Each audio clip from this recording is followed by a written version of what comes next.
Good evening. We're live, Teach Better family. It's the Sunday weekly warm-up, streaming exclusively on the teachbettergroup.com on Facebook.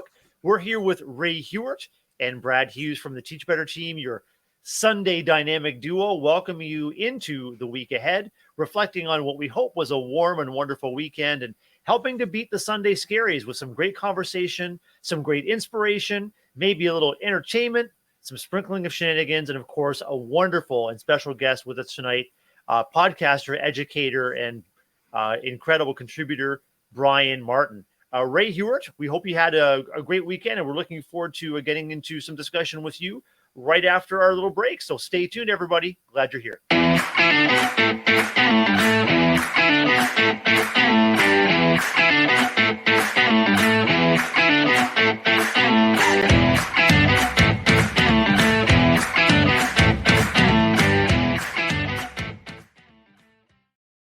You are with the Sunday weekly warm-up, our weekly opportunity to gather the Teach Better family together live on StreamYard, streaming exclusively in our Teach Better group on Facebook, soon to become an episode of Teach Better Talk podcast, as well as we'll restream this replay to our listeners and viewers again on Monday evening. But Ray Huart, welcome in. We're live with Brian Martin, and we're live with some incredible guests and viewers and visitors right here in our Teach Better group.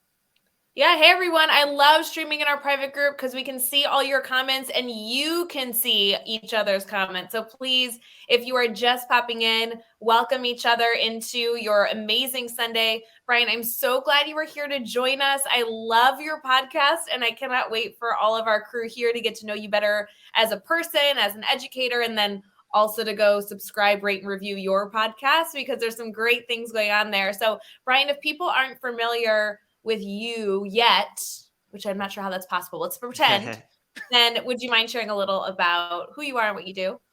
Yeah, absolutely.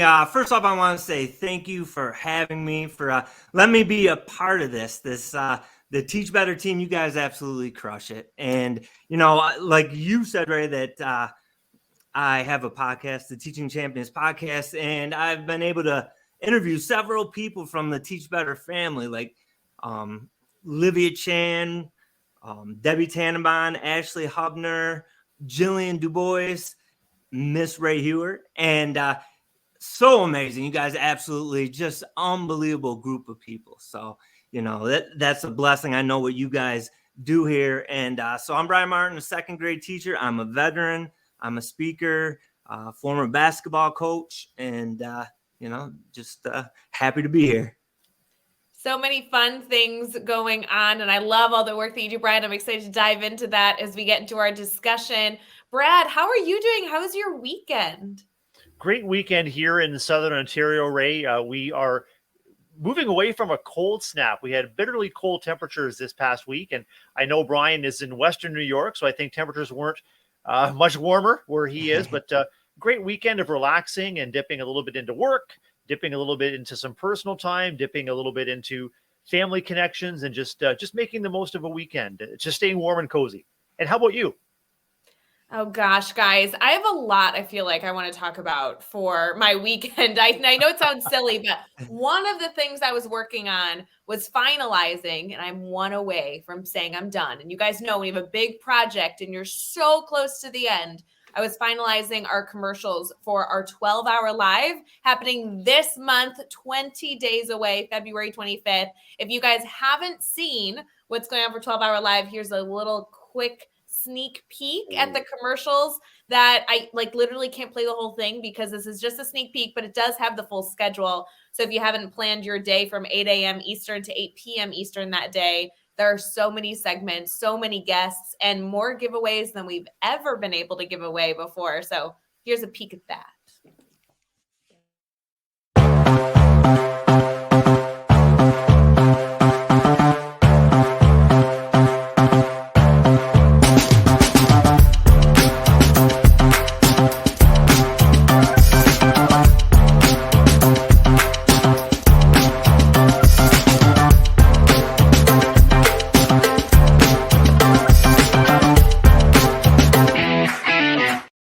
Guys, you don't understand how much I want to play the rest of this. It's so good. Brian, you mentioned Livia Chan and a few other family members of our Teach Better family are actually in that video, and they speak and share some of their love. And I'm just so excited for everyone to see those little clips.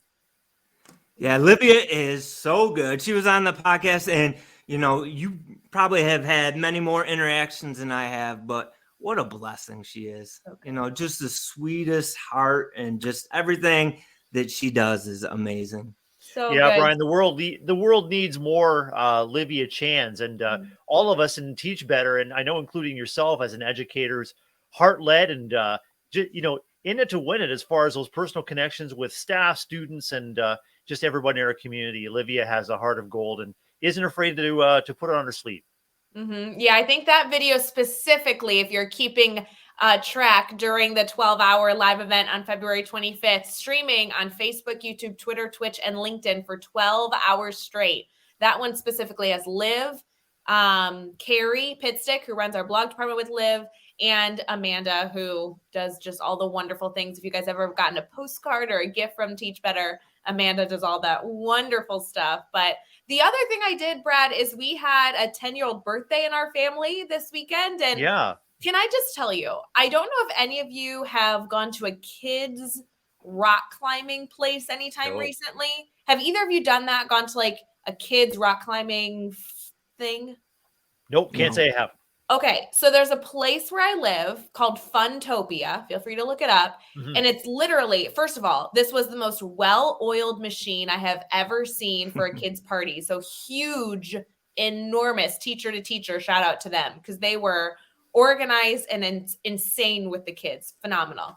But it is a massive facility. It looks like almost a warehouse with colors and just incredible challenges, rock climbing walls all over, like the colors were insane, ninja courses, and the kids just wore harnesses and ran around. Brad, I think this needs to be like a Teach Better bonding event because it was structured for kids. So if you were scared as an adult, this was like the way to go. Like it wasn't an intimidating rock climbing wall. It was like a rainbow rock climbing. It was a little bit more like fun. I don't know how to explain it. I think it would be perfect as a Teach Better get together, a Teach Better community building activity. You set a goal. Maybe it's something that you've never done before, but there's lots of support, both physical support and emotional support. And, everyone can celebrate a new accomplishment. I mean, I remember a wonderful hike that we went on as a Teach Better team when we had our summer retreat, Ray. And that was wonderful to get from one place to another in beautiful surroundings. And when we got to our chosen destination, we had a wonderful activity, some team building and some team bonding and some goal setting. And we could certainly incorporate some rock climbing into our Teach Better shenanigans. I think we should. And Brian, as a teacher, those staff meetings where they do the little games to get staff to bond, I think those are great. But in February, bringing your staff together is even more important mid-year. And I don't know how we could swing it or how we're going to get the funding for it. But guys, I think if every single staff went to Funtopia, it'd be a different world we'd live in. Who would be the best rock climber, do you think? If you had to take a poll, who would be the come out on our top? team? Like on your team. In the team. I feel like Joshua Stamper, but I don't know why. Yeah, Josh came to mind for me too, Ray. He's built the climb. He's upwardly mobile, and there's no strings attached when it comes to Joshua Stamper. He could do it on his own. I just think it'd be a fun competition because we have Brian, this because our team, but 23 people on the internal Teach Better team. Obviously our communities extend from there, but we have all different personalities, to extreme introverts to extreme extroverts. And I feel like this environment was so beautifully set up and managed that even the biggest scaredy cat had a little opportunity, a little challenge to take. But then those like high risk kind of adventurous types also had so many other options. It was just such a well laid out place. So we all need to go to Funtopia. That's all I'm saying. Hey, Brian, how do you and your loved ones let off steam in Western New York when you're looking for a chance to connect or to get away or just to refresh and re-energize? What kind of things light you up? Yeah, so right next door we have St. Bonaventure University, so a big basketball program for us. And so going to the games. And then my in-laws live a couple hours away, so we'll shoot up there sometimes for the day. kind of hang out. So, but keep it nice and relaxed. Yeah, I think relax is good. Brad, I know you had a long week, and it sounds like you had some good relaxation this weekend to get ready for the week ahead. Yeah, sure did. Just a combination of walks in the neighborhood, some delicious things to eat and drink, just quiet time in front of the TV, continue to do a lot of reading and listening to podcasts and audiobooks and crossword puzzles and even a little bit of a Lego build this weekend, Ray. So I have a little bit of everything going on just to both either distract or maybe to re-energize or reconnect with my loved ones. Brad, that really reminds me of, and we've talked about this ages ago, maybe on this show or on Daily Drop-In, but the joy list, where you create a list of things that bring you joy and you put the length of time next to it. That way, if you need something that brings you joy, but you only have 15 seconds, or you need something that brings you joy, but you have 3 hours, what are some things you can choose? I feel like you just named so many different things we could all put on our joy list that within moments kind of bring us some happiness. Brian, if you had to create a joy list, do you have like the go-to thing you would go and throw on your list? Joy, definitely working out, reading. I love listening to podcasts or audiobooks. Sometimes we have pretty rural area, so going and walking in the woods. Those would definitely be the top for the joy list. How about yourself? Yeah, gosh, I'd have to think about it. I want to challenge our crew here in the comments. Give us one thing you put on your joy list. And if you can, this would be kind of like extra credit. Put in parentheses how long that one thing takes. Because I do think that if we make a robust joy list of all different time frames, we always have the opportunity to have joy. I know mine's a little goofy, but one of my quickest ones on my joy list, okay, you're all going to roll your eyes at me. I'm so sorry. Brad, you're going to for sure have a joke about this, but have you ever cut up an onion and cooked an onion with olive oil and salt? Like, I don't even need to eat it, but the smell that fills your home, it's like instantaneous relaxation and joy. And that's like something that takes, 3 minutes to get some good smells of some home cooking going. And there's so many different recipes you could do that are easy. Brad, what would you put on your joy list? I would put filling the home with beautiful smells of cooking food and my joy list, I would say just being grateful for loved ones, time just looking at and enjoying our dog and its antics, and being grateful for our kids and family, and just feeling happy about the things that are good in life, and feeling happy about contributions that we can make as educators and community members to improving the lives of other people. So good. I know you mentioned that you built with some Legos this weekend. Brian, I feel like with your age group, Legos has to be something that you got to put on your joy list too. Oh, yeah. The kids love the Legos. Yes, I love it. I like all these comments of the joy list. These are so exciting. We might have to read through these and steal these later. Everything from sports to lunch dates with your adult daughter. Stacey, I love that one. It's just so nice to be able to have little things that when we're kind of feeling gloomy, it's hard to sometimes, choose to do those things that bring us joy, or even know what those things are when life gets challenging. And so I used to keep my list on my fridge just because I knew it was it was like just a marker board. I used to jot things down. But just a fun little pick me up if you're looking for some consistency in February. Brad, I know we are going to get into some deep discussion here with Brian about the things that he's doing, the passions he has. Are you ready to get into our discussion? I'm so ready to do a deep dive with Brian Martin after this break, Ray.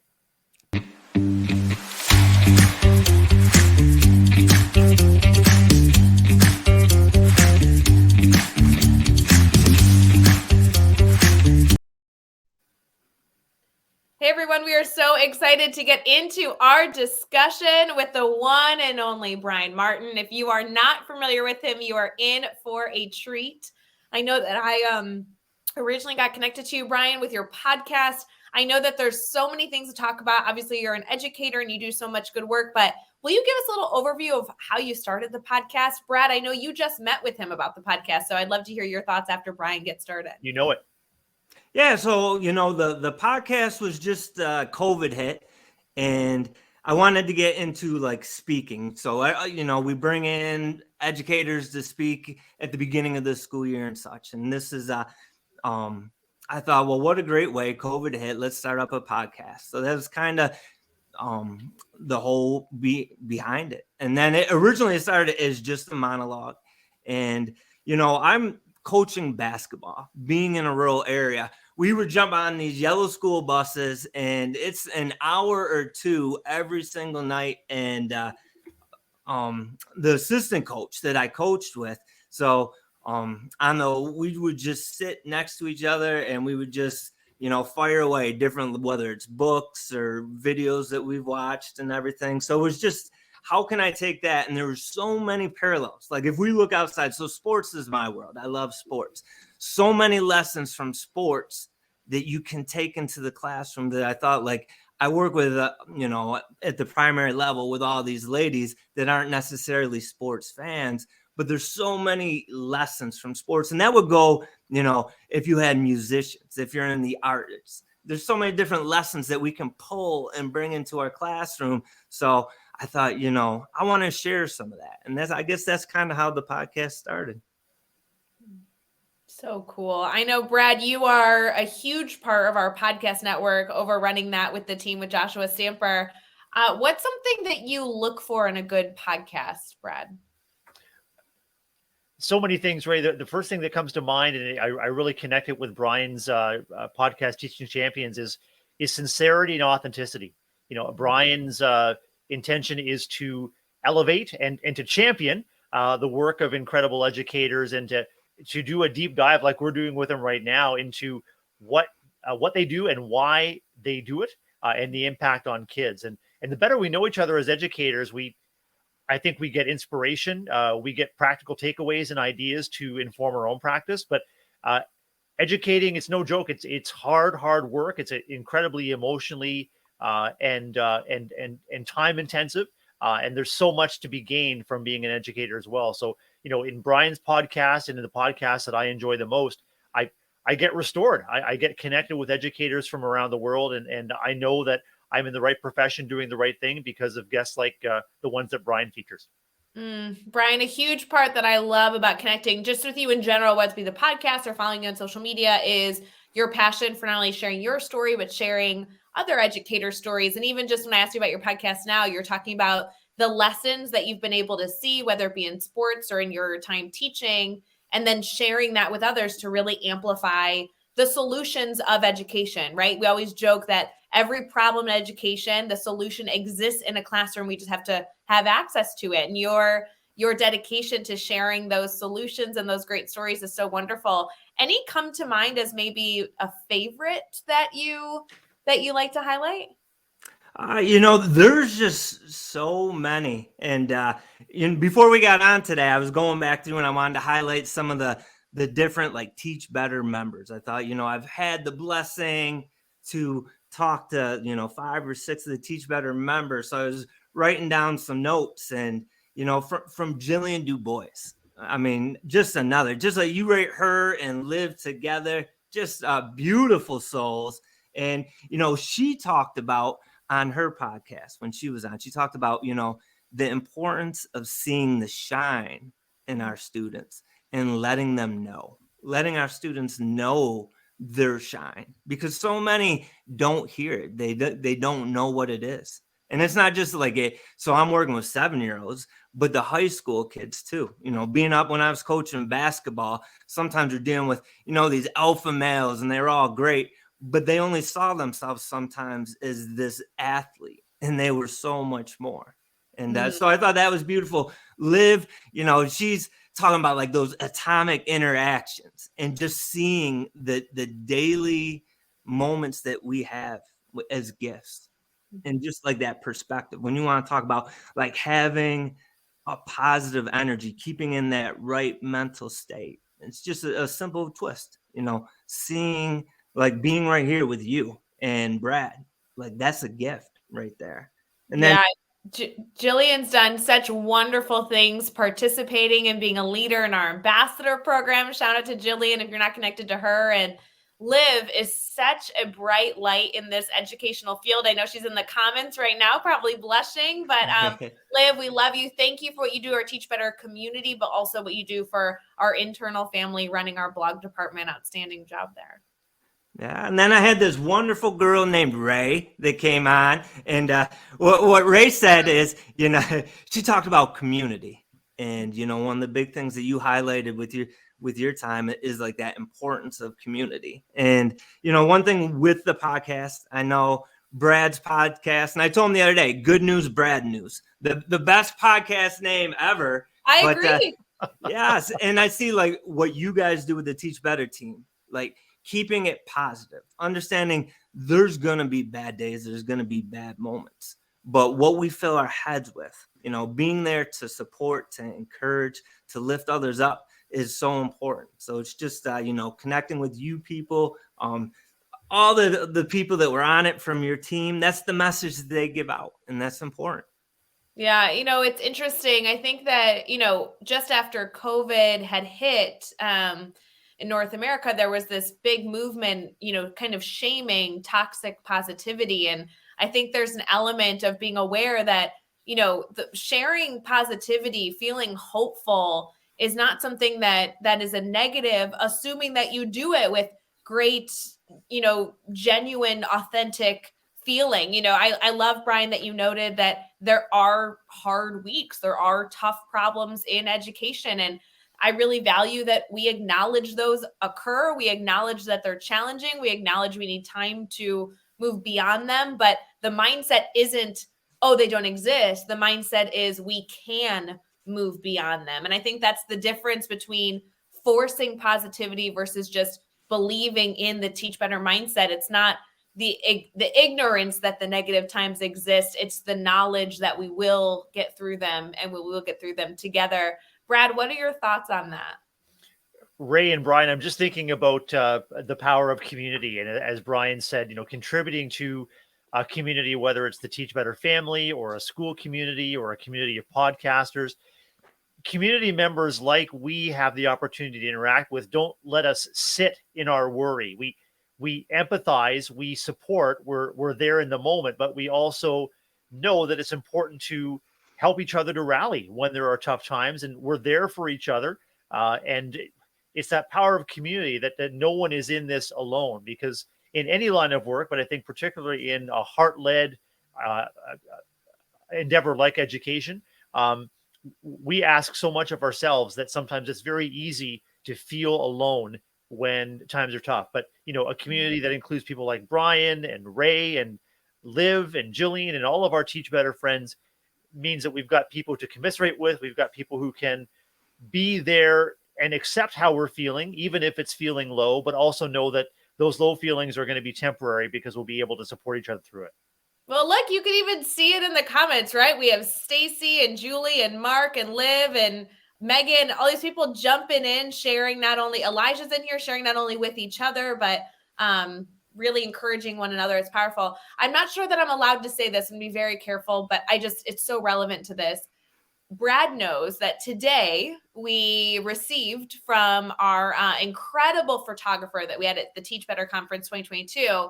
Ryan Caswell is outstanding, and he put together a 5-minute and 30-second recap of the Teach Better Conference. And we haven't shared it publicly yet. I probably am going to get in trouble for even mentioning it, but I posted it in our internal group being like, hold on, guys, look at what happened. Look at what we did as a Teach Better family. And I'm so excited for y'all to see it. But Brian, you would totally understand this as a podcast host.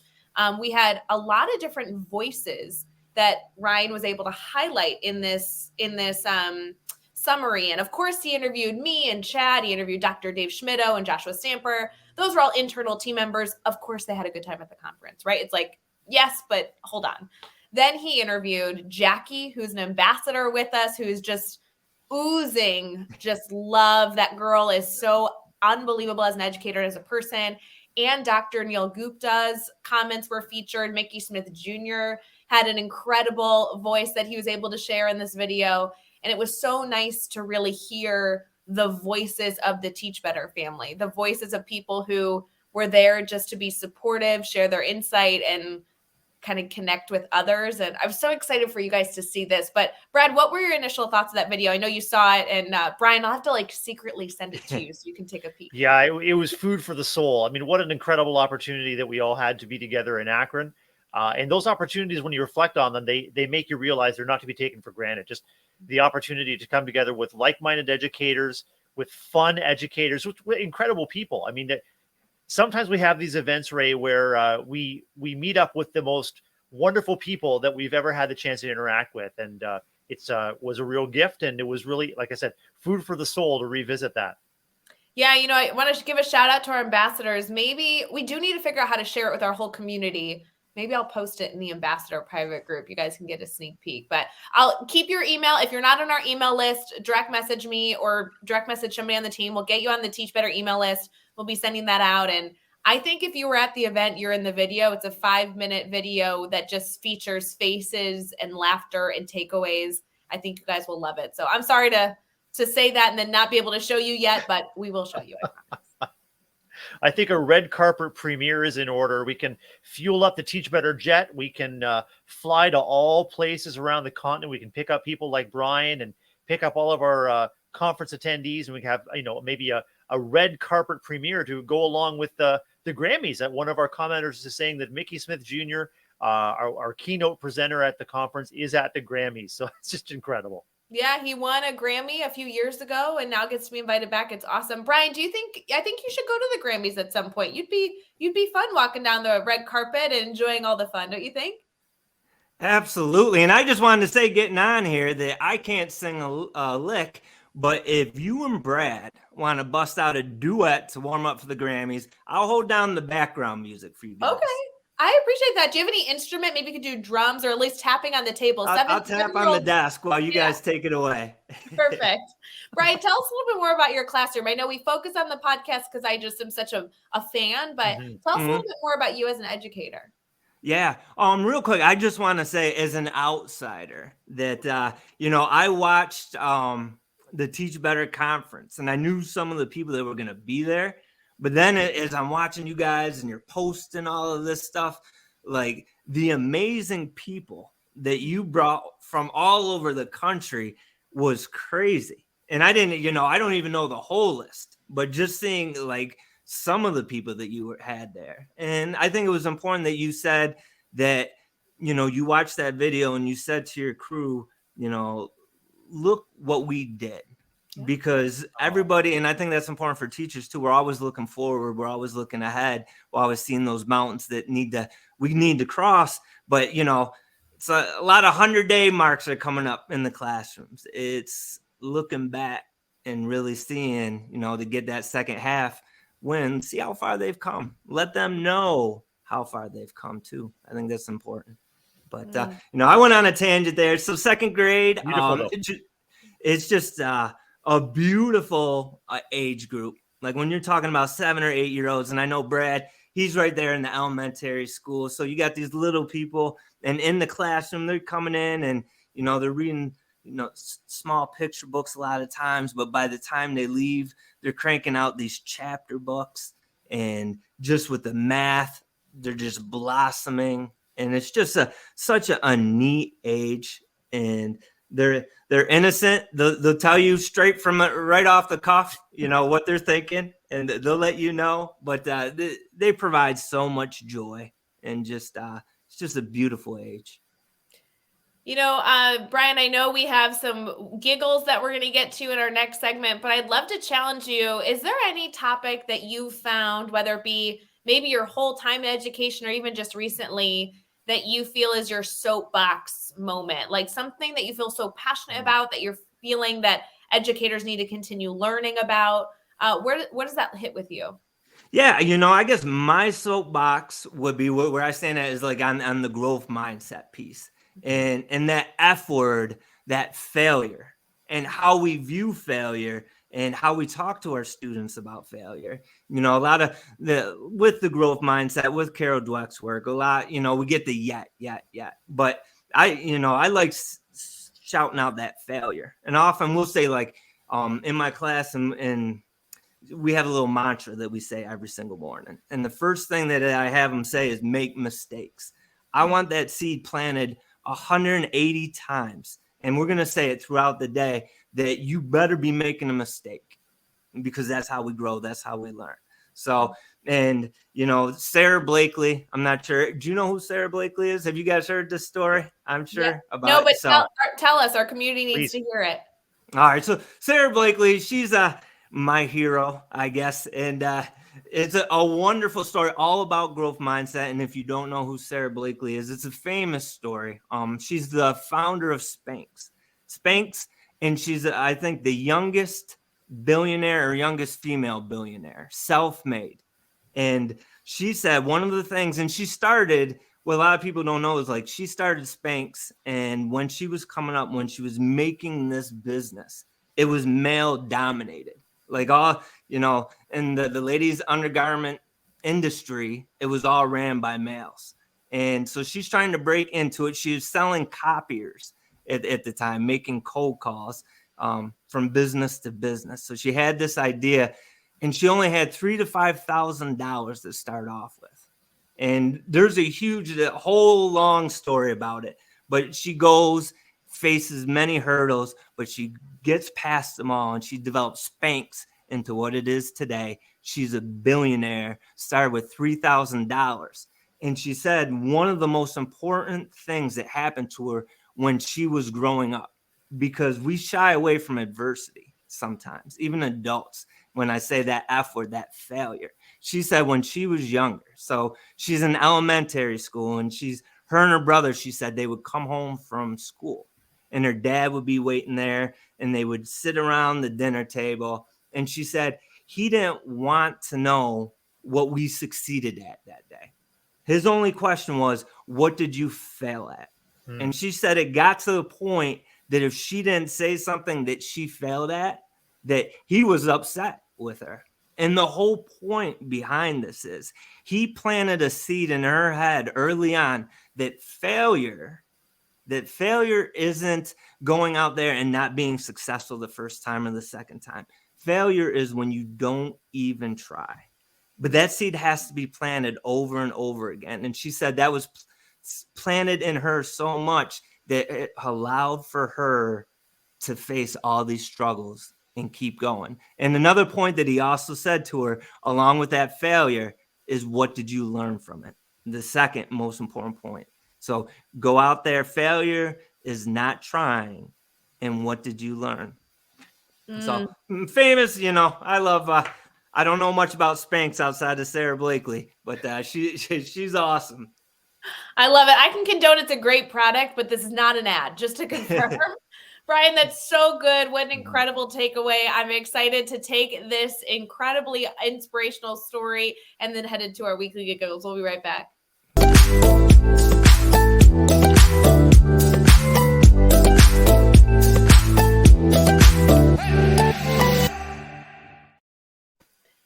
We are back for our Sunday weekly warm-up, streaming exclusive in our private group on Sunday nights at 8 p.m. Eastern. If you're not in our group, then head over to teachbettergroup.com. It's a free Facebook group, over 7,000 educators, so go check that out. Brad, this is my favorite segment that we're able to do on occasion on the show. Brian, I know you're going to love this because a weekly giggle is always what I need to set up for a successful week. Ray and Brian, I was so excited. I'm sharing a 2-for-1 special on the weekly giggles, and I'm so excited. I can almost not even bear it. And I'm going to share my screen to let you know about bear selfies that are happening in city of Boulder, Colorado. Selfie Bear has created 400 selfies with their very own wildlife camera, and these selfies have captured hearts around the world. It really is just incredible. If we can just pause for a moment to give thanks for this bear that has a real fashion sense, a real camera sense here. Look at that face. Incredible. Oh, love it. 400 of these selfies. And it's just incredible. Just a close-up glimpse of an animal just trying to connect. There's a very pensive look right there. 400 of these selfies. If you want to dig in, I can make sure that I share. There's got to be There's got to be a good lesson with this one that you could bring to students and challenge them. Don't you think, Brian? Absolutely. What I'd love to shift though is my 2-for-1 special. It's another selfie, and this is a bear selfie. And I'm wondering if you can see that on the screen. If you can guess where that bear selfie might appear. Any guesses? Sand, maybe like The moon. I don't. the moon. Good guess. It's on Mars. It's a formation of craters and depressions and perhaps silt on the surface of Mars that looks like a bear. So It totally does. in this photo here, it shows a little bit of a distance. Scientists wonder if the nose of the bear is volcanic or a mud vent, or maybe the deposit around it could be what used to be lava or mud flows. The circular pattern around the bear's snout might be settling of a deposit over a buried impact crater, but because they're smarter than the average bear, the researchers explained and have shared this image of a bear on the surface of Mars. So there it is, right there. Oh my gosh. So that's your 2-for-1 special from Colorado to outer space. I just can't bear it. I think that would be a good little challenge for our crew here. We always love to challenge our viewers. And on Sunday Weekly Warm Up, we're getting ready for the week. I wonder if everyone needs to find a way to incorporate a bear joke or a bear lesson with their kiddos this week. Like maybe I see emojis in the live stream already, maybe something related to that, but I want to see some bear stuff. This would be a funny little thing to try all together. Brian, you think you can work that in with your kiddos this week? Anything that you can fold in a bear story? There's got to be something. Yeah, they would absolutely love that. I'm sure we could put some pictures up there and have them guess where that bear face was at. Exactly. I love it. Before we wrap up, I do want to make sure you all here in our Teach Better family connect with Brian, obviously going and subscribing, rating and reviewing his podcast, but also just connecting with him as the incredible educator that he is, working with students every single day. Brian, would you mind sharing how we can stay connected? Yeah, I would love to connect with everybody. I'm on Twitter at bmartinreal or on Instagram at Teaching Champions Podcast. I love it. So good. Brad, can you commit to our bear challenge? I sure can. I'm thinking that providing up to 400 photos of those grizzly selfies might give kids an opportunity to sort of caption it like a meme. It's mood of the day, or if you take 9 of them and ask in bear emotions, how are you feeling today? It's just positively amazing that I love this. This is so good. I'm going to get thinking as well. I got to look at my week and see where I'm going to be. I'm going to incorporate some bear stuff. This will be a good little fun joke. Make sure if you're participating in that, wherever you are sharing your voice on whatever social media you love using hashtag #TeachBetter, or you could post it here in our private group. We'd love to hear from you over at teachbettergroup.com. Brian, thank you so much for coming live with us. It was such a joy to see you again and get to learn a little bit more about your story. Yeah, well, thank you for having me. You two are rock stars, and I know this community is really special, so thank you. So fun. And Brad, I know we touched a little bit reflecting on the Teach Better conference.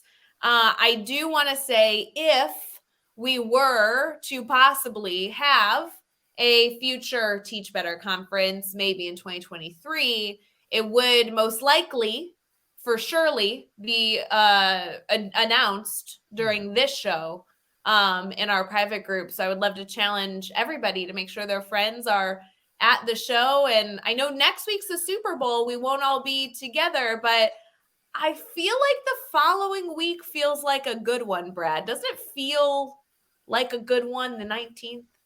I think it feels great. Super Bowl weekend coming up a week tonight, Ray. So as you said, the weekly warm-up will be taking the night off so that we can all enjoy the fun and the football frenzy. But the week after might be a can't miss episode in terms of coming events in the Teach Better community. It just feels, Brian, can you feel it even through the screen? It just feels like a show on the 19th you won't want to miss. I can feel the anticipation building. Yes. I know. I have a little clip here. I don't really know how it starts. Hold on. We have a few viewers still left here. Yep. Let me click this real quick. Hold on.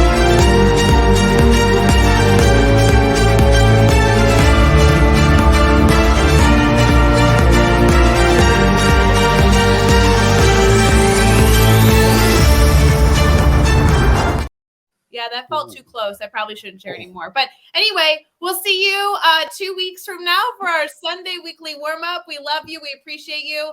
Go connect with Brian and let us know what we can do to help. Bye, friends.